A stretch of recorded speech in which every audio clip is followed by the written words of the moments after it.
something beside me,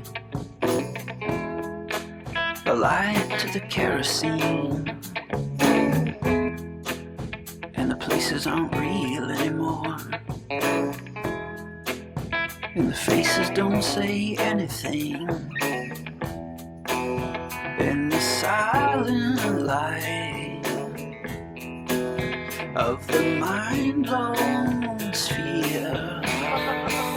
It's a game, Devil's Chess Club. Devil's Chess Club.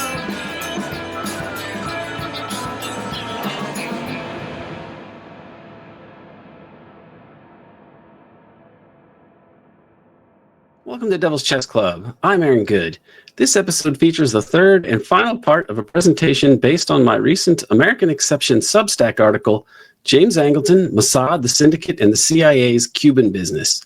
About a year ago, in the document, I discovered a missing page that the CIA tried to hide by deleting it in subsequent releases. The 86th page, page number 86, shows that CIA counterintelligence chief James Angleton did not tell CIA Director John McCone that he was using a Mossad officer as an operational agent in anti-Castro operations in Cuba, and he did this in order to bypass the entire CIA. The outcome was that there was very little paper trail at the agency when it came to the details of Angleton's mobbed-up Cuban business, especially the assassination apparatus, which many, if not most, JFK assassination researchers believe was later redirected at President Kennedy. Part one of this video series covered the details of Angleton's Cuban business arrangement with Mossad. Part two looked at who killed JFK and Zionism's role in the affair. Now here in part three, I will examine the subsequent historical significance of the Zionist role in the JFK assassination.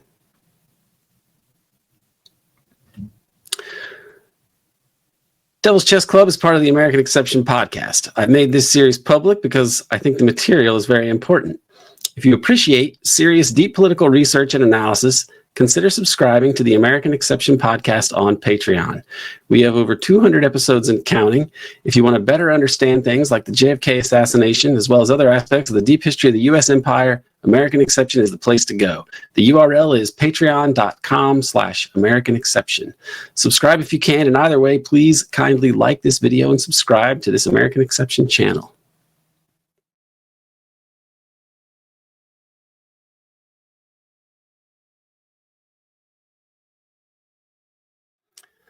The significance of the Zionist role in the JFK assassination. So I've tried to hash out some of the broader strokes of what I've been arguing about the way that this has played out. And in this section, I want to not just get into how they were involved or the evidence that they were involved, but also the importance of it. And this could have perhaps been a separate article. It probably should have been, but I really wanted to write this article before I went off to Detroit to speak at Wayne State University. So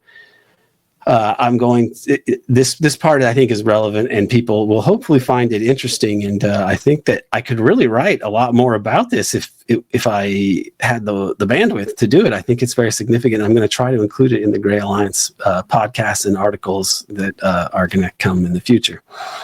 Okay. If Zionism played a key but not decisive role in the JFK assassination, what is the point of hashing this out in 2025?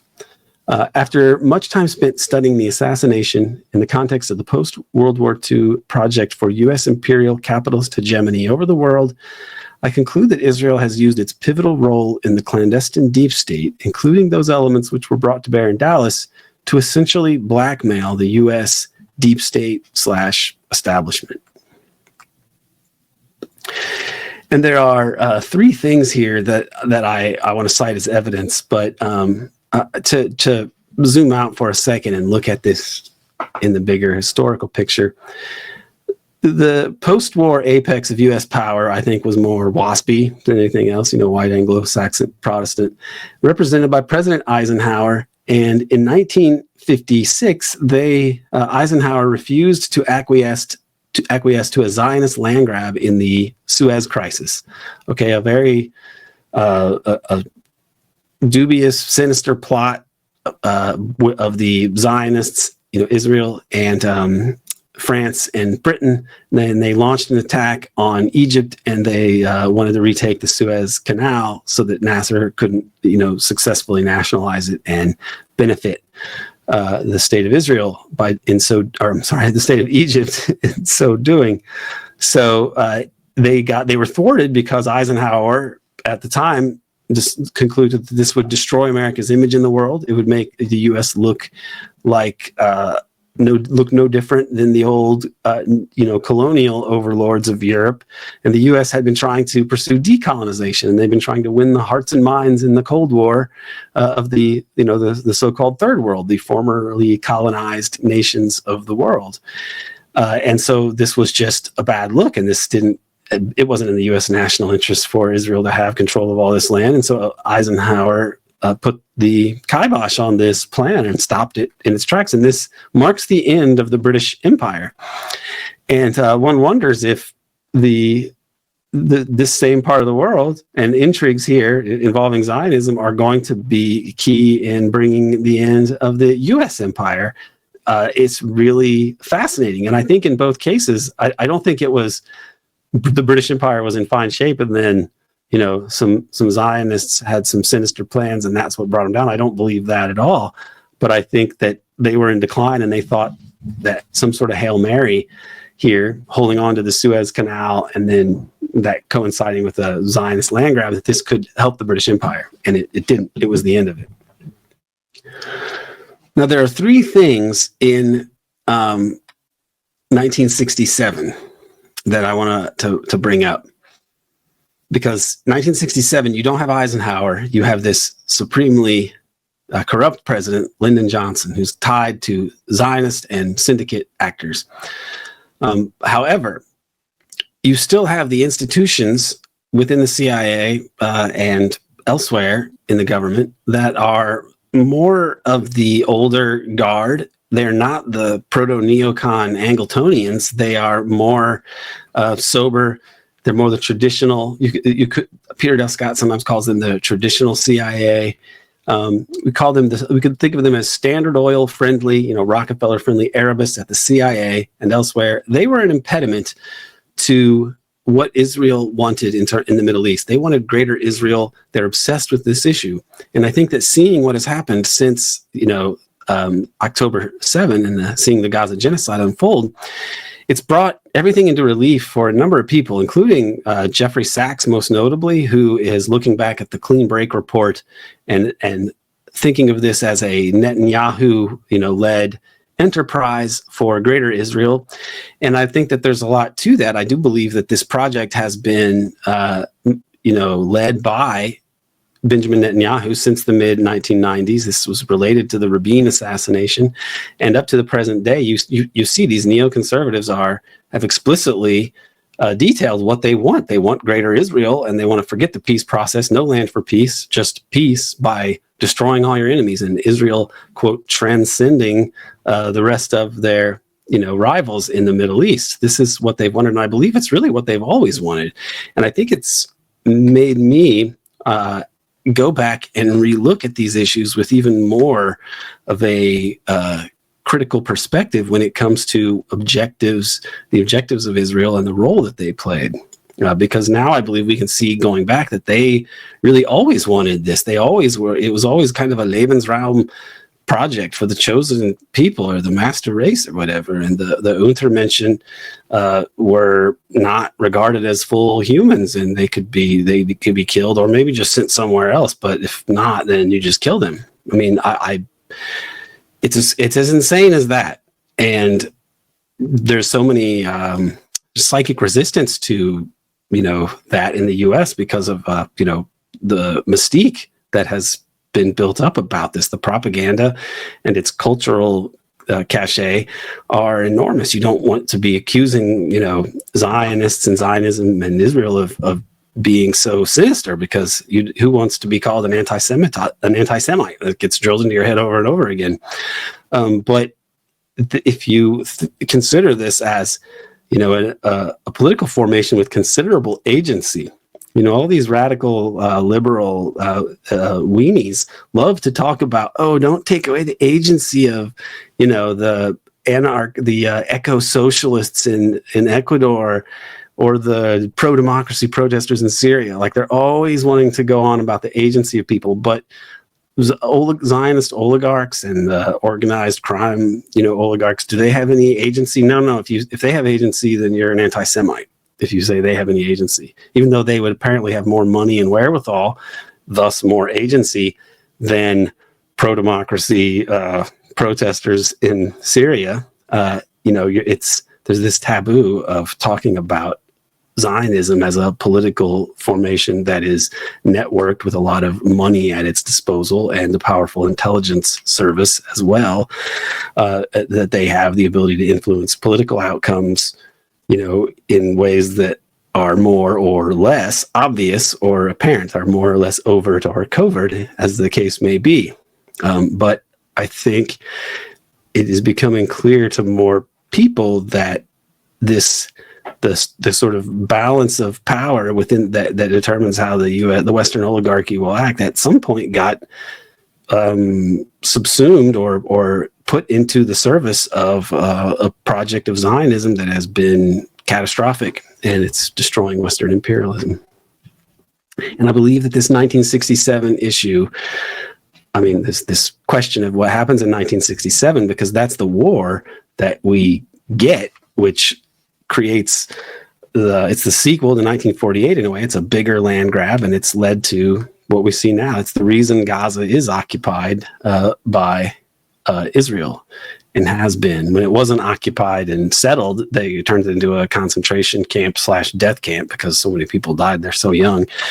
It was a big open-air prison, but let's call it what it really was, a concentration camp, and a concentration camp where they killed a lot of people even before the Gaza genocide. So it was probably worthy of being called a concentration camp / death camp even before October 7. Now it's obvious. So what happens here, I believe, in 1967, and this is a controversial and novel claim, but I believe that this happened, and I don't have, conclusive, rock-solid evidence for this. This is a circumstantial case, and and it's very probabilistic, but, I leave it to people to decide whether they think it is, worthy, if it is good analysis or not. Okay, the first thing that happens in early 67 is the March 1967 issue of Ramparts magazine, which actually comes out in February 67. And it included an expose by Sol Stern entitled A Short Account of International Student Politics and the Cold War with particular reference to the NSA, CIA, etc. As I was looking at this, I had already been thinking about things that happened in 1967, and I thought, this article really... it's so interesting that it comes out and exposes the CIA at this time on the eve of the 6-Day War. And I wonder, and these other things that I'd looked at, which I'm going to talk about here in a second, also were similar. They had syndicate kind of connections, which if they're Israel connections mean maybe they were related to that too. But the last part that I looked at was actually this one, which happened first chronologically, which was the Ramparts article. So who wrote this Ramparts article? Well, it was a guy named Sol Stern, which I'll get back to. But when I was looking into this, and I put in some search terms on the internet, and I came up with an article by a Georgetown professor named David Robarge, who wrote an article, Getting It Right, CIA Analysis of the 1967 Arab-Israeli War. And this guy, it was in, I can't remember the journal, but it's definitely he's a blob kind of academic. He's at Georgetown, and we know that they are very close. Georgetown has a lot of CIA, State Department connections, and so on. And this guy's writing in a very pro-U.S. imperialism kind of, but from that sort of liberal, Tweedy academic perspective. So this is an academic who is pro-CIA, but then wants to write about the CIA's history in an interesting, somewhat, a nuanced way that, it corresponds to reality in some sort of useful way, such that the writing could be useful for people with an interest in intelligence as it is practiced in the United States. So this is from the article that he wrote. The radical publication Ramparts exposed the CIA's long-standing secret relationship with the National Students Association. The mainstream press picked up the story and soon compromised the agency's elaborate system for funding political action operations through a network of American private organizations, foundations, and cutouts. The embarrassing controversy that ensued prompted President Johnson to direct the CIA to stop providing covert funds to domestic-based voluntary groups. The Ramparts affair seriously disrupted the agency's covert political operations and damaged its reputation at home and abroad. So there it already, he gets at what I was already thinking was the case in an indirect way. He says that at the time in 1967, the CIA is kind of on the ropes. It's in a scandal. And so Johnson, they would be needing as an institution to try to please Johnson and to do what Johnson wanted. Johnson, as a person who is he owned by the syndicate, and how important is the impact of his own Zionist oligarch backers? Might be hard to say particularly, but they seem to have a lot of dirt on him. Those networks were connected. The Chicago outfit is connected to Bobby Baker and Henry Crown, and Johnson had been involved in this big scandal over the military contracting for this TFX fighter. And this was blowing up and about to go to Life magazine when Kennedy was assassinated. There was going to be this huge article, and it seems that they were trying to replace Johnson by exposing this. So not only did Johnson have these loyalties based on his campaign finance and any other ways that they would have helped him in his political career to these entities, but they probably had something tantamount to blackmail over him. So if these actors were in favor of Israel, and Henry Crown, by the way, is a figure who was involved in the murder. I mean, he's mentioned by Hoover as a person connected to the guys that killed James Reagan in 1946 that led to the takeover of the wire service. And Henry Crown's descendant, maybe his son or grandson, Lester Crown, was a member of that super Zionist mega group with Les Wexner, meeting in the 1990s that maybe connected to Lewinsky and so on. Seems definitely connected to the Israeli lobby and to Mossad in a sense that there seems to be some sort of interface there, to the point that the U.S. at one point was freaked out and they thought that Mega was actually just one spy in the U.S., not this network of oligarchs.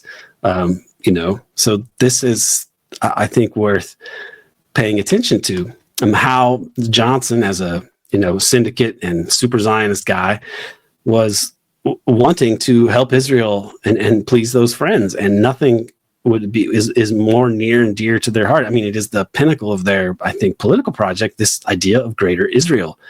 And so the exposure of CIA crimes gives Johnson and these actors leverage over the people that might have been able within the U.S. national security state to it prevents them from doing what they did in 1956, which is collectively stop a Zionist gangster land grab in the Levant. I believe that this was part of an operation. So, but that's just looking at the Robar's article. That wouldn't be really that significant in and of itself, although it would make me suspicious. But the author itself, Sol Stern, his biography should really raise eyebrows here. According to Wikipedia, he was born in Mandatory Palestine in 1935. The entry notes that his departure from radicalism came after New Left attacks on Israel. Stern went on to become a professional neoconservative. His author page at the Encounter Books website notes that he went on to become a Manhattan Institute Senior Fellow, which is like super right-wing neocon, outfit. His ultra-Zionist polemic, A Century of Palestinian Rejectionism and Jew Hatred, was published by Encounter Books. This is ironic and or absurd, given that Encounter Books draws its name from Encounter Magazine, an Anglo-American literary journal founded in 1953 by poet Stephen Spender and journalist Irving Kristol, right. So this is part of what Ramparts is exposing, the U.S. backing of these kind of entities. And then this guy goes on to write for exactly that kind of entity, one that even takes its name from the Encounter magazine that was backed by the CIA. If you go to the Encounter books about page, and these are the people that publish Solstern's article, his book, A Century of Palestinian Rejectionism and Jew Hatred, which is just this polemic, like basically manifesto for Greater Israel. But here's what the About page says at Encounter Books. In 1967, Ramparts, a San Francisco-based New Left magazine, published an expose on the CIA's infiltration of the National Student Association. As an aside, the piece implied that the CIA also supported the Congress for Cultural Freedom, Encounter's parent foundation.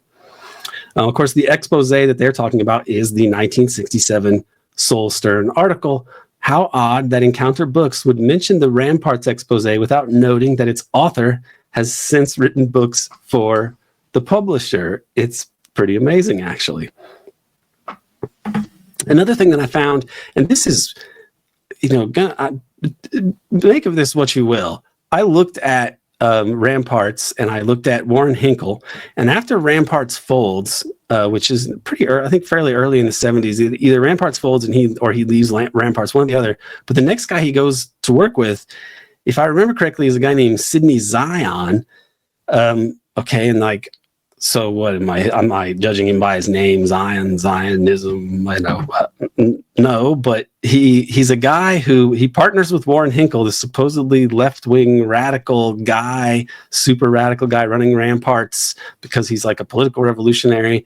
But then he goes to set up this other magazine with Sidney Zion, and Sidney Zion is a guy who I think ghost wrote a memoir or an autobiography or whatever of Cohn, Roy Cohn, who is a mobbed up, sinister figure in the history of, the American deep political system. I'm not going to get into Roy Cohn, but isn't that interesting? Was Warren Hinkle and Ramparts, were they like their own bizarro version of Encounter magazine, perhaps, but more on the Mossad side of things? I think that's possible.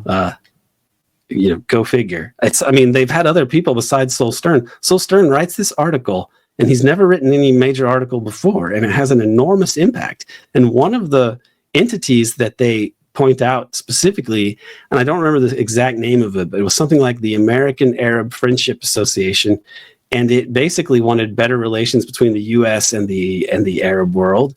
And not only did it get money from CIA, but it also got money from Standard Oil. So to my mind, this points to kind of a conflict between that old Eisenhower establishment and the traditional pro-Arab aspect of the CIA, which is not pro-Arab because they, are wanting justice for the world. It's more pragmatic. Like the Middle East is a country or a region full of mostly Arabs and mostly Muslims.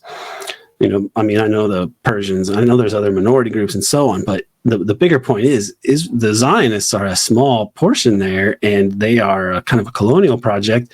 And if their vision is to kind of run the Middle East, whereas the Rockefeller Standard Oil view would be have decent relationships and stable relationships with these countries to have manageable control over all the oil and such in the region.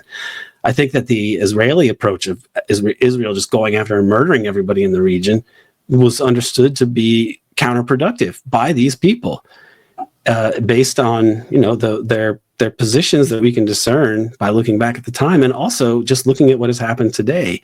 The wars in the Middle East for Israel, as Jeffrey Sachs points out, have led to disaster for the U.S. They've brought down Western imperialism. And this demands some kind of explanation, that it goes against the U.S. national interest, even as that interest would be formulated by people like Rockefeller, people like the Council on Foreign Relations, the oligarchs of the U.S. Like, this is not rational imperialism that is designed to maximize the interests over the short and long term of the oligarchs in the U.S. This has actually brought an end to Western hegemony, and I think it is incumbent on us to try to understand how this irrationality took over in the American regime. So the other event that happens in the spring of 1967 is the indictment of Jim Garrison. It came on the 1st of March, 1967, when the New Orleans District Attorney Jim Garrison indicted Clay Shaw of New Orleans, a CIA agent, for conspiracy to murder JFK. It sent shockwaves through the agency in ways that I don't really get into in the article, but I have found these documents where they talk about, hey, there's this program, HB Ilka, in Southeast Asia, and some of the people in the Garrison case keep being mentioned. And if this gets exposed, then we may need to think of plans to like unravel this program and move its functions to other proprietaries and programs, because this is a real threat. So Garrison was seen as a threat to the agency, and he blamed them for the JFK assassination, and he also was potentially going to expose things like the drug trafficking in Southeast Asia. And the CIA, in its documents, you see them worrying about this. So this is an attack on the CIA, but who really is behind this? Is it just Jim Garrison and his desire to get at the truth, or is there more going on? Garrison has always been a polarizing figure among JFK assassination researchers. Subsequent research shows that Garrison's overarching theories were sound, and I generally am a guy who would be in the pro-Garrison camp, I think, on the whole, although I'm very agnostic now, and I don't think that it's necessarily helpful to think so much about a personality in these instances, because there's such deeper things going on. But there was research in the years after the Garrison case strengthens his overarching theories about the Kennedy assassination. Oswald was in New Orleans posing as a communist while working with the ultra-right deep state operative Guy Bannister. The national security state did remove JFK from office due to his friendly moves toward Cuba and the USSR and towards ending the Cold War in general. Additionally, Garrison was correct about JFK's pursuit of a withdrawal from Vietnam. So much more has come out in the decades since to corroborate this. However, Jim Garrison was a district attorney in the supremely mobbed-up city of New Orleans, one of the Lansky Syndicate's original strongholds dating back to the days of Huey Long, who himself had a association with these actors. The individual who sent Garrison on the trail of the JFK assassins was none other than Senator Russell Long, the son of Huey Long, and that's depicted in the film. That plane, he's played by Walter Matthau, I think, and he talked to Jim Garrison about that case, and that's the way it's shown in a particular way in the film JFK. So Jim Garrison's case, when he was pursuing Clay Shaw, it was undone in part by the efforts of Walter Sheridan, who was the right-hand man of Robert Kennedy when Robert Kennedy was going after Jimmy Hoffa.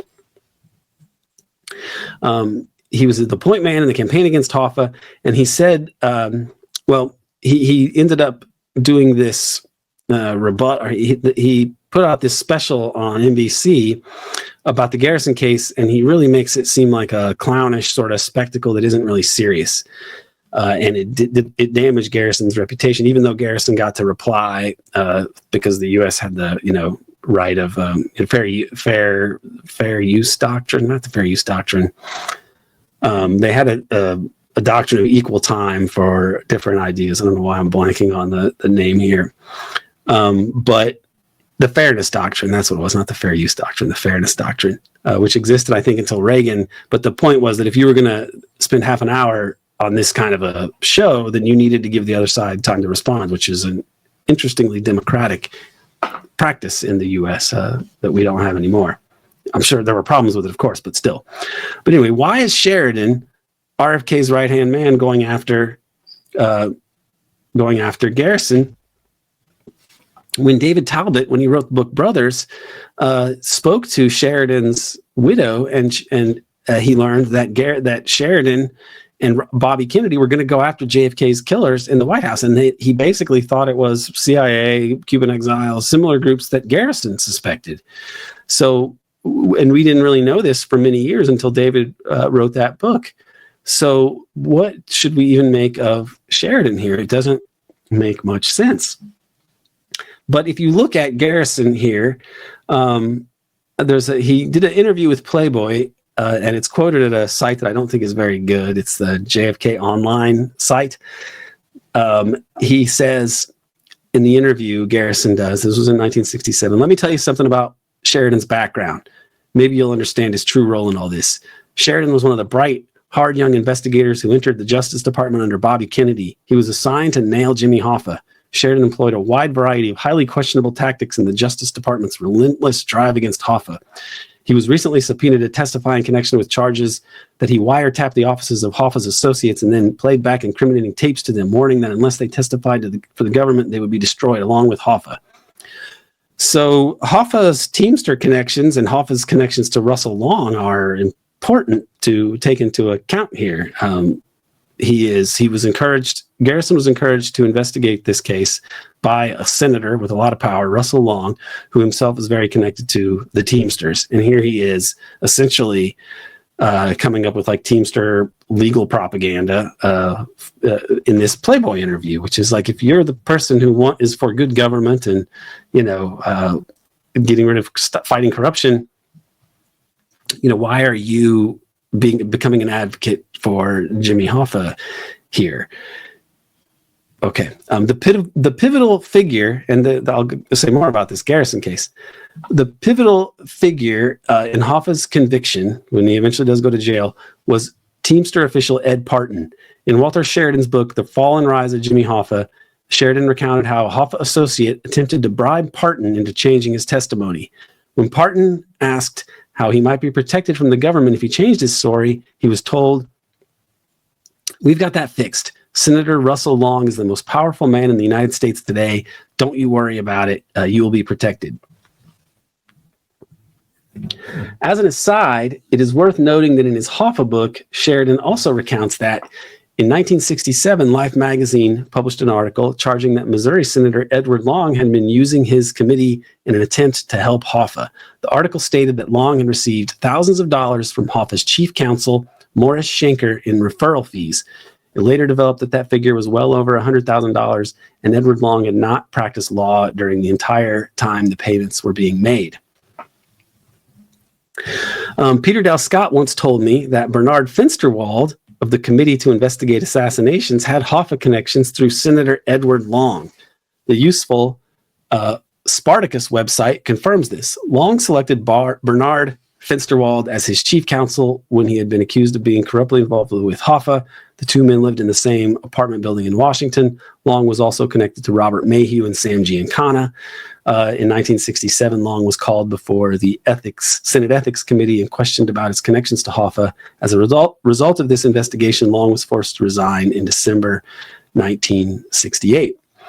Now, Bernard Finsterwald played a pivotal role in the subsequent JFK assassination disclosure campaign, which led to the creation of the House Select Committee on Assassinations. He also became the attorney for Watergate burglar James McCord once it was decided that McCord was going to go after the president rather than allow the blame for the Watergate break-in to be placed at the CIA's doorstep. So what I'm saying here is that Garrison is in New Orleans as a district attorney, and this is one of the most corrupt cities in the country. The Teamster influence, the Lansky influence is deep in the political establishment there. The Democratic Party is the more mobbed up of the two parties. You can look at Harry Truman's recognition of Israel and giving Lansky the Medal of Honor, as a part of this, as big parts of this story. And when Adlai Stevenson was running against Dwight Eisenhower in the 50s, that was one of the criticisms. They said he's too connected to the Chicago machine. It'd be like putting the syndicate in the White House. Even though the popular perception of Adlai Stevenson is he's this nerdy liberal who's maybe too far to the left to be realistic during the Cold War. But, he was connected to the Chicago machine, and they would have had influence, whether he was explicitly thinking of himself as an agent of the syndicate or not. So Garrison, as a district attorney in New Orleans. And I guess this is where I part company a little bit with people like Jim DiEugenio, whose work I think is outstanding. And I feel like he's kind of a savant when it comes to this case. And I don't oppose the Garrison case. I actually think that Clay Shaw likely did have a role. But what I believe is that part of what Garrison was doing, whether he understood this or not, was overkill in a way of this operation in the lead up to the 1967 war, to really weaken those parts of the CIA and the U.S. establishment that would have opposed this. And the way that they are doing it is the Garrison investigation not only threatened the Hoffa prosecution, it threatened to expose the Air America operations in Southeast Asia, and of course the Kennedy assassination itself.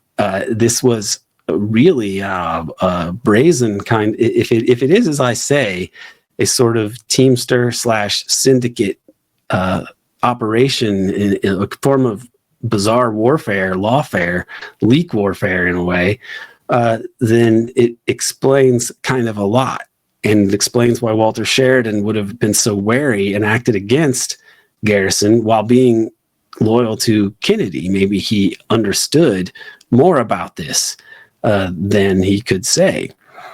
And what was the impact? Alternatively, it's a coincidence, And the idea that it's all about getting Hoffa out of jail, which is something that Peter Dale Scott would argue about. Scott was a skeptic of Garrison and kind of a critic of Garrison, but he wouldn't explain specifically why very well, or he couldn't really articulate a concise explanation for his misgivings about Garrison. And I always thought it was strange because I don't consider Jim DiEugenio and Peter Dale Scott to be either one of them people who cling to discredited ideas about something. And in this case, Peter would not make to me personally, and did not write in the early 90s when the case became under renewed focus because of the film JFK. He would never really be able to explain what this was about. And so it just stayed in the back of my mind as like, what is this about? And now when I put it into this context, I think that it may well have been a syndicate / Israel thing to wrongfoot the CIA on the eve of the 6-Day War and the U.S. establishment as a whole, as wild as that sounds. The third March 1967 shockwave for the CIA came on the third day of the month when syndicated columnists Drew Pearson and Jack Anderson wrote an article entitled Did Bobby's Plot Backfire? Now, these articles are kind of confusing because sometimes they'd be published under the Drew Pearson name byline. Sometimes it would be Jack Anderson. And the titles would be different depending on where it appeared. And then there was another follow-up article a couple days later. But these, are themselves important political developments, because why is this appearing in the most widely syndicated political columnist? I believe Drew Pearson was. He's a big establishment figure. So why is he writing this right at this time? Here's an excerpt from the article. President Johnson is sitting on a political H-bomb, an unconfirmed report that RFK may have approved an assassination plot, which then possibly backfired against his late brother. One version claims that underworld figures actually were recruited to carry out the plot. The rumor persists, whispered by people in a position to know, that Castro did become aware of an American plot upon his life and decided to retaliate against President Kennedy. For weeks after the tragedy, this column was told Bobby was morose and refused to see people. Could he have been plagued by the terrible thought that he had helped put into motion forces that indirectly may have brought about his brother's martyrdom? Some insiders think so. Okay, now this is, very an explosive article to be appearing in the not that many years after the Kennedy assassination. A second Pearson-Anderson article on March 7 implicated the agency more explicitly, leading to an unprecedented CIA production, the CIA Inspector General's 1967 Reports on Plots to Assassinate Fidel Castro. As Peter Dale Scott explains, The Inspector General's report of 1967 on CIA plots to assassinate Fidel Castro is probably the most important CIA document ever released by the agency. The document that neither Johnson nor apparently Nixon was allowed to see in its entirety despite their asserted interest, the document so tightly held that only a single ribbon copy was retained even within the CIA, is now available to everyone. The IG report was the result of an investigation ordered in 1967 by President Johnson after a Drew Pearson, Jack Anderson column of March 7, 1967 had published for the first time details of a reported CIA plan in 1963 to assassinate Cuba's Fidel Castro. However, Johnson never got to see the actual report. Helms merely spoke to him from a set of notes which excluded the key events of late 1963. President Nixon never got to see it either, although it would appear that he had his aide John Ehrlichman try over many months to pry it out of CIA Director Richard Helms, which I've written about in the past. This is likely a big part of what Nixon was asking for when he spoke with Helms and said, the who shot Jack angle, I want to know so I can protect you guys. He may have had in mind this specific file. As detailed by Sally Denton and Roger Morris, the source for the Pearson-Anderson columns on the Castro plots was Arthur Morgan, the lawyer for mobster Johnny Rosselli. According to some historians and Rosselli's biographers, Rosselli's motivation was to neutralize Garrison's investigation into the JFK assassination by drawing attention toward Castro and away from the agency. By this account, Rosselli was merely following directives from his syndicate and CIA handlers. Peter Dale Scott, who in my estimation is far shrewder than Rosselli's biographers, noted in 1994 that the Anderson column must have struck Johnson as a convenient opening to gather ammunition against Robert Kennedy and the CIA at the same time. So he's thinking along similar lines to me. The columns led Johnson to request the facts from CIA Director Richard Helms, and this led to the creation of the May 23rd, 1967 Inspector General report. Scott argues convincingly that the use of the mob to assassinate Castro and the plans to do it, this was extremely foolish. The CIA gained no protection whatsoever by introducing such sinister outpours as Rosselli, Giancana, and Trafficanti.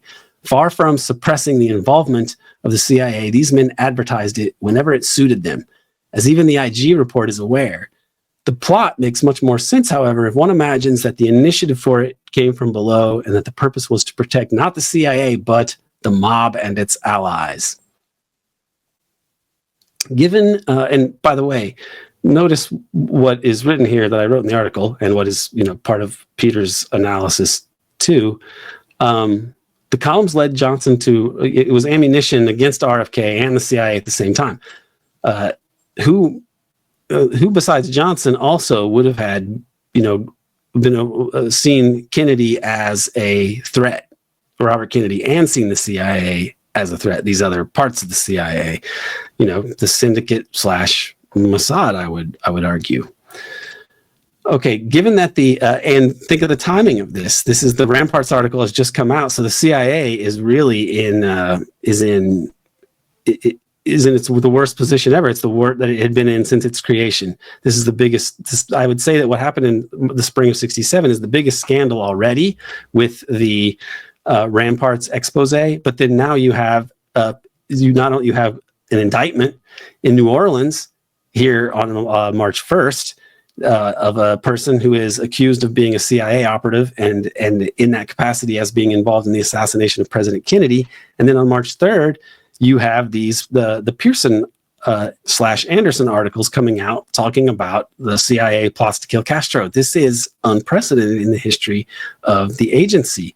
And if this was written in the Washington Post, which is often considered to be like the official CIA newspaper, but also they were a very anti-CIA newspaper in the time of Watergate in a sense, because it was the links in the Watergate burglars to the CIA that led to the CIA director James Schlesinger wanting the family jewels and trying to get control of the CIA. So it's very interesting to look at all this coverage, and that for suddenly in late February 1967, the Washington Post becomes this muckraking anti-CIA newspaper. Like, something deep is happening here, and I think that this idea of there being a multi-pronged Mossad operation to attack the CIA essentially is a part of the story, and that this impacted the way that 1967 played out. Given that the impact of the Pearson/Anderson columns of March 1967 was to shock the CIA and spur the drafting of what was, to that point, the most damning internal report in the agency's history, the one on the Castro assassination plots, it is not plausible that Rosselli's CIA and syndicate bosses would have told him to leak the story to help the CIA vis-a-vis the Garrison case. Okay, this makes no sense at all. Let's expose the CIA's darkest scandals to help the CIA.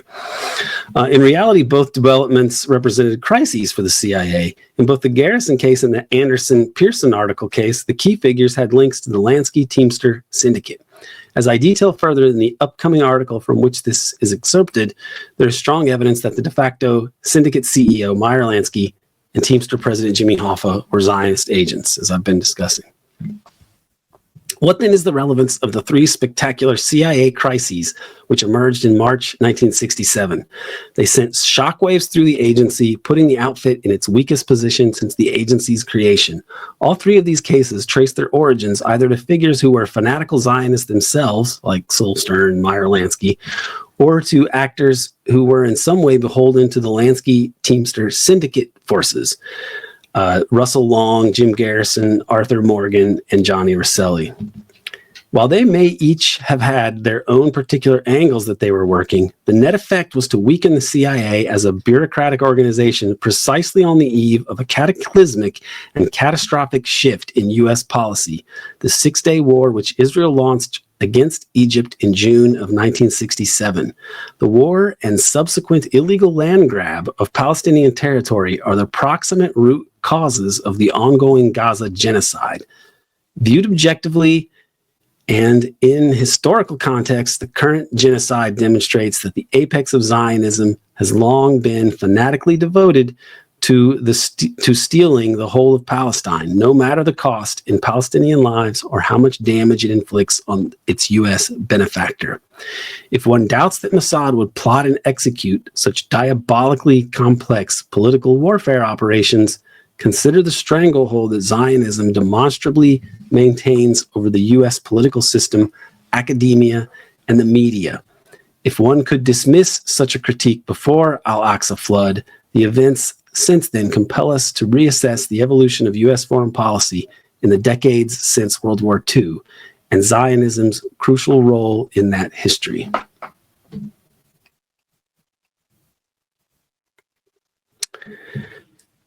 Looking here at this network, loose organization, milieu, whatever we want to call it, how should we think about it? And that's what this section attempts to suss out.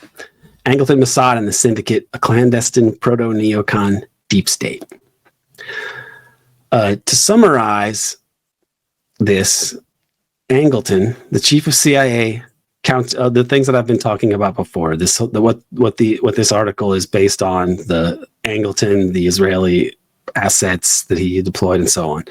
Okay, to summarize this, James Angleton, the chief of CIA counterintelligence, used a Mossad agent to facilitate CIA officer William Harvey's Cuban business, which included alliances with mobsters and an assassination program. Angleton's excuse to the Church Committee in 1975 was that U.S. counterintelligence was so horrendous that the only way to avoid letting the Soviets know everything the CIA was doing was to cut the CIA out of the loop and use Mossad instead.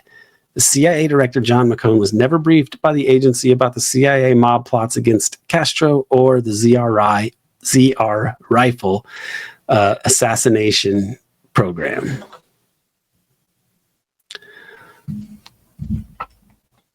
Angleton dissembled to the committee, the Church Committee, by saying that McCone knew about the Israeli acting as the intermediary between Angleton and Harvey over Cuba. When pressed, he admits that McCone, who is still alive, did not know about the affair because it was too insignificant to concern him. According to Angleton's testimony, Angleton, quote, could see the risk factor of the Cuban business. What they were doing was enormous and all that. He then said, knowing him, John McCone, CIA director, Knowing McCone personally on an espionage deal of this sort, I don't think Mr. McCone would want to be bothered to begin with. It looks big to you, but a little thing involving one man was not a thing that you went up and made a fuss to Mr. McCone about. Angleton's casual duplicity is off the charts. Quote, the risk factor of what they were doing was enormous, unquote. But it was also, quote, a little thing involving one man. I say here in passing, is he talking about Schrodinger's Mossad officer here? I mean, can it really be both things at once? Is it, or at what point is it one and not the other? Of course, this makes no sense at all. So, again, the page in which that exchange took place was omitted entirely from the most recently released versions of the document. The 2022 version contains a lot of redactions. By far, the most repeatedly redacted passages involved Israel, as I discerned correctly a year ago, and which was confirmed with this new 2025 version. The redactions, and especially the missing page, serve as a negative template. Like, they thought it was significant enough to redact those things. Why? I guess you could say sources and methods or something, but that method seems to be relying on Israel to do a whole lot of nefarious things and other intelligence craft. Okay, so it's significant that they mark that out. We know that it's not really about sources and methods. As often as not, things that get classified or redacted are due to embarrassment stemming over crimes that the agency routinely commits, because it is functionally a criminal organization that constantly breaks the law. So the redactions in the missing page are a negative template, as I've said, and hopefully the article and my discussion here of it make it clear why these items were concealed and even disappeared, because they are explosive and they are important. If it's not clear, and it should be because I've stated it a few times, I'm in no way arguing Israel killed JFK. Only the U.S. regime could have murdered a popular sitting president in broad daylight, then have the designated, quote, communist patsy murdered on television in a police station full of police officers whose chief official objective was to protect the prisoner in question. Okay, this is ridiculous. Due to the power of the presidency, the assassination plotters had to use the most obscure and sinister elements of the U.S. regime, including the Lansky-Teamster National Crime Syndicate. The mob was intertwined with extremely reactionary elements of the national security state, which had a symbiotic relationship with the mob, born in large part from their cooperation in the organization of the post-war international drug traffic. I would wager that the overriding official authority for the assassination came from the military. I consider it a very strong possibility that the operation was conducted under the purview of the Doomsday Network, which was ostensibly responsible for maintaining command and control in the event of a catastrophic attack which decapitated U.S. political leadership. By their own insane crackpot formulation, these people would have seen JFK's overtures to Castro and to Khrushchev as being tantamount to having a decapitated leadership, as the president as being a foreign agent in their own insane, basically fascist anti-communism. And anti-communism is more or less a synonym for fascism. That's why Hitler and Mussolini and fascist Japan called their alliance the Anti-Communist International Pact. Okay, should be understood by people.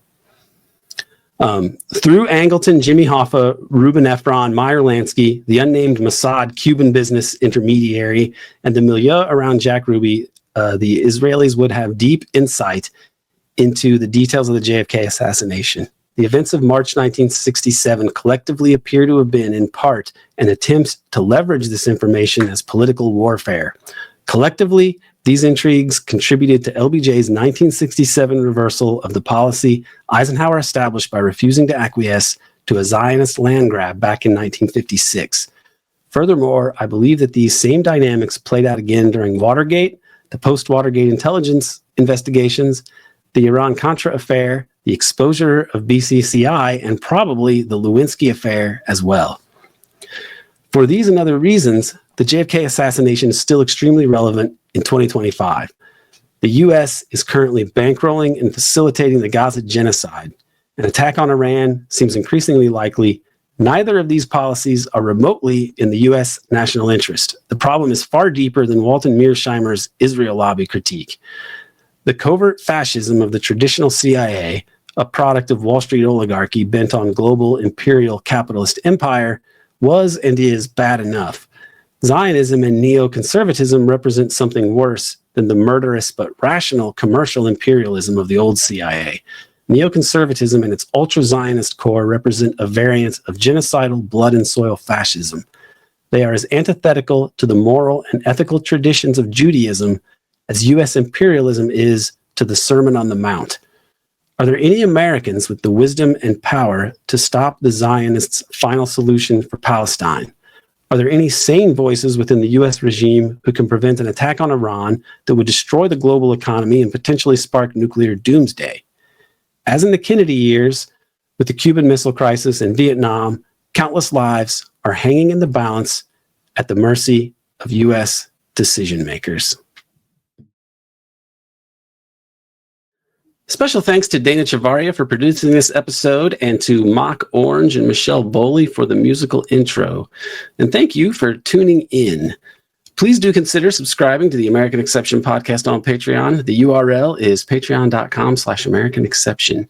Either way, please kindly like this video and subscribe to this American Exception channel.